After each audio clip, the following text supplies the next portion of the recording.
جی اس وقت ہم دیوان سعید میں موجود ہیں، جہاں پہ جناب آج ہم نے جناب رائے سعید صاحب کو قرآن پاک گفٹ کیا ہے، اور ہمارے ساتھ جناب جہلم شہر کی عوامی سماجی شخصیت راجہ اظہر صاحب موجود ہیں، تو آئیں ان سے اس موقع پر کیا کہیں گے۔ جی السلام علیکم۔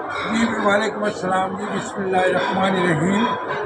جناب ایسی بات ہے کہ سچائی خود بخود کر دیتی ہے، شہرت زمانے میں منافع اتنا ہو جتنا نمک ہوتا ہے کھانے میں۔ ماشاءاللہ۔ تو ماشاءاللہ ہماری جو معروف شخصیت ہے، ہمارے بہت ہی پیارے ملنسار محبت کرنے والے ہمارے دوست، ہمارے بھائی جناب راجہ سعید احمد صاحب، ان کی شخصیت جو ہے یہ کسی تعارف کی محتاج نہیں ہے، اور ان کی جتنی بھی اس زمانے میں شہرت ہے یہ ان کی ملنساری، ان کی سچائی، ان کی محبت اور ایمانداری ہے، اور اسی وجہ سے جو کام بھی یہ کرتے ہیں اللہ پاک